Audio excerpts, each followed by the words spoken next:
Programang ito ay rated SPG. Striktong patnubay at gabay ng magulang ang kailangan. Maaaring may masiselang tema, lengguwahe, karahasan, sexual, horror o droga na hindi angkop sa mga bata.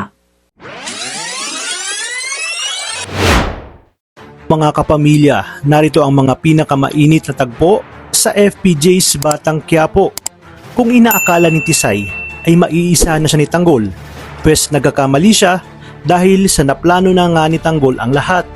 Sa muli nilang pagkikita at pag-uusap ay nagpanggap nga si Tanggol na walang alam patungkol sa mga nangyaring nakawan.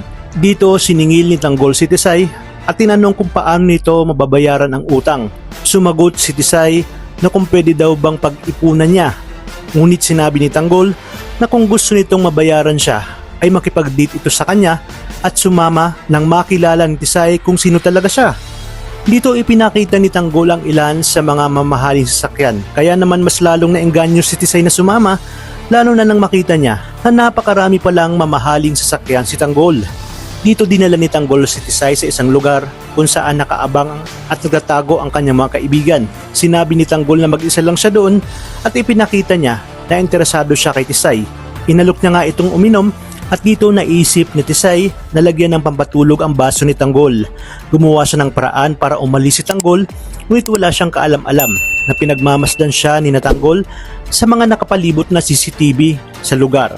Kung kaya't sa pagbalik ni Tanggol ay magpapanggap siyang nakatulog at sinabi kay Tisay na gusto niya ito at handa niyang ibigay ang lahat ng meron siya. Daling-dali namang kinuha ni Tisay ang susi ng kotse ni Tanggol at sa pag-alis ni Tisay ay sinabi ni Boss Divina na sundan nila ito. Ngunit iginit ni Tanggol na hayaan na muna nila silang makaalis at pagkatapos ay sa kanila ito susundan nang sa gayon malaman nila kung saan dinala ang kanilang mga sasakyan.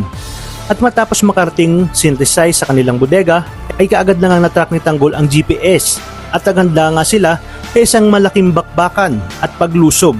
Sa kabilang banda, matapos ang sagupaan ng mga Red Phoenix at ng mga Montenegro sa pangunguna ni David ay muling nabigo itong si David sa misyong ibinigay sa kanya ni Ramon. Kaya naman mas lalo siyang pinag-initan ni Ramon. Ito gagawin niya na ang iminungkahi ng kanyang papang si Don Julio na pagharapin na sina Marites at David kasama siya. Sa pagkakataong ito ay napakahalaga ng kanilang pagkikita dahil may mga nais ring linawin si Marites patungkol sa mga nakita ni Santino tungkol kay David na kasama umano ng mga Montenegro. Napakarami pa nating dapat pakaabangan, ito lang sa nangungunang serye sa primetime. Kaya naman kung bago ka pa lamang sa aking channel, sana'y huwag kalimutang mag-like, share at subscribe. Pindutin mo na rin ang notification bell para lagi kang updated sa mga bagong videos na aking i-upload.